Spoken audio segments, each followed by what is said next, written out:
মতো উপস্থিত হবেন আজকের প্রধান অতিথি গণমানুষের নেতা আমাদের সকলের প্রিয় বিএনপির চেয়ারপারসনের উপদেষ্টা মণ্ডলীর অন্যতম সদস্য জনাব বীর মুক্তিযোদ্ধা আব্দুল সালাম ভাই। মঞ্চে উপস্থিত আছেন যাদের নাম বলতে হয় না, যারা ব্যক্তি একটি প্রতিষ্ঠান, আমাদের রাশেদ প্রধান, ফারুক ভাই, মুশারফ ভাই, জুয়েল ভাই, জসিম ভাই, তাজ ভাই, ফারুক ভাই সহ বিভিন্ন পর্যায়ের নেতৃবৃন্দ, সকলকে এই সংগ্রামী শুভেচ্ছা। বন্ধুরা, আজকের যে দাবি নিয়ে এখানে বিক্ষোভ সমাবেশ, এই দাবি কোনো মানুষের দাবি, এই দাবি কোনো ব্যক্তি বা কোনো সংগঠনের একক কোনো দাবি নয়। এই দাবি কোনো মানুষের দাবি। অন্তর্বর্তী সরকারকে আমরা প্রশ্ন করতে চাই, জনগণের দাবিকে উপেক্ষা করে নাচওয়ালা, গায়ক, হত্যাকারী তাদেরকে অন্তর্বর্তী সরকারের উপদেষ্টা নিয়োগ দেবেন আর এদেশের মানুষ বসে থাকবে, তা হতে পারে না। আমরা দেখেছি গত 3 মাসে আজও পর্যন্ত আপনারা পুলিশ নিয়ন্ত্রণ করতে পারেন নাই, প্রশাসন থেকে আওয়ামী লীগের প্রেতাত্মাদের সরাতে পারেন নাই, সচিবালয় থেকে আওয়ামী লীগের প্রেতাত্মা সচিবদের সরাতে পারেন নাই। আপনারা বলছেন রাষ্ট্র সংস্কার করবেন, আপনাদের ডাইনে বাইনে আওয়ামী লীগের প্রেতাত্মারা ঘুরে বেড়াচ্ছে, তাদেরকে রেখে রাষ্ট্র কখনো সংস্কার করা যায় না। যদি রাষ্ট্র পরিচালনা করতে ব্যর্থ হন তাহলে এখান থেকে সরে যান, আপনাদেরকে দরকার নাই। কারণ আপনারা রক্তের উপরে দাঁড়িয়ে ক্ষমতা নিয়েছেন, সেই রক্তের হোলি খেলে আপনারা বাংলাদেশের মানুষের সাথে খেলা করছেন। এই খেলা বাংলাদেশের মানুষ মেনে নেবে না।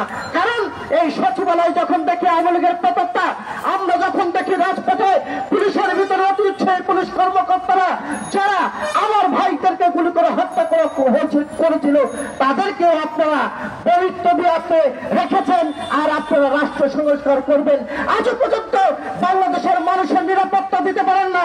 বাংলাদেশের মানুষ যেই ডিমটি খাবে সেই ডিমের দাম কমাতে পারেন না।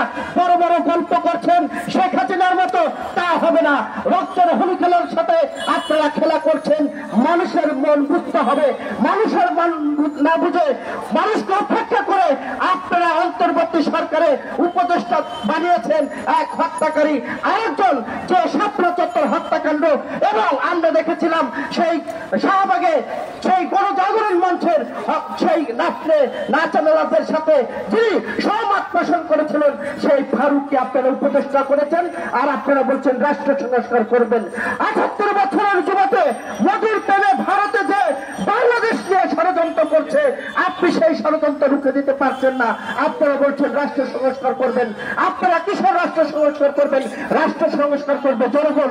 আপনারা এদেশের খেটে খাওয়া মানুষের রক্তের উপরে দাঁড়িয়ে ক্ষমতা নিয়েছেন আর তাদের সাথে বেইমানি করেছেন।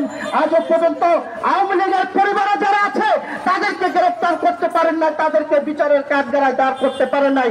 যারা গত 17 বছরে শত শত হাজার কোটি টাকা বিদেশে জমিয়েছেন, তাদেরকে ধরে আনতে পারেন নাই এবং সেই টাকা আনতে পারেন নাই, তাদেরকে বিচারের কাঠগড়ায় দাঁড় করতে পারেন নাই।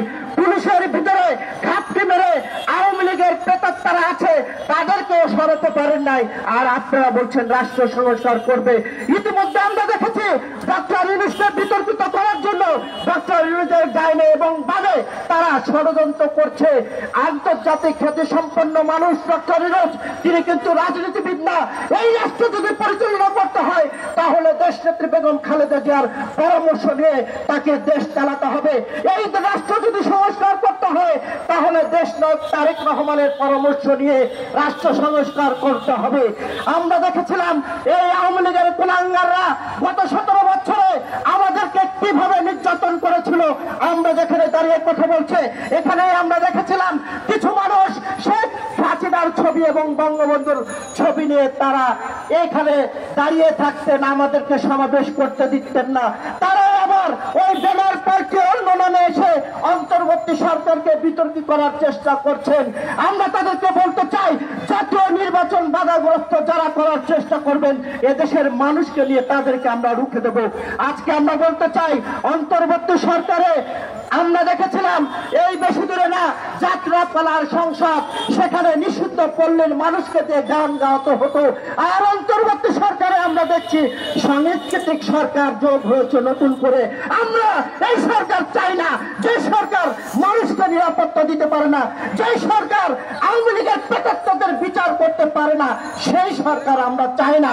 আমরা বলবো, মানুষকে যদি নিরাপত্তা দিতে না পারেন, গত 17 বছরে যারা বাংলার মাটিতে অন্যায় অত্যাচার করছে তাদেরকে যদি বিচার করতে না পারেন, তাহলে এই সরকার থেকে আপনারা পদত্যাগ করুন, আপনারা সরে যান।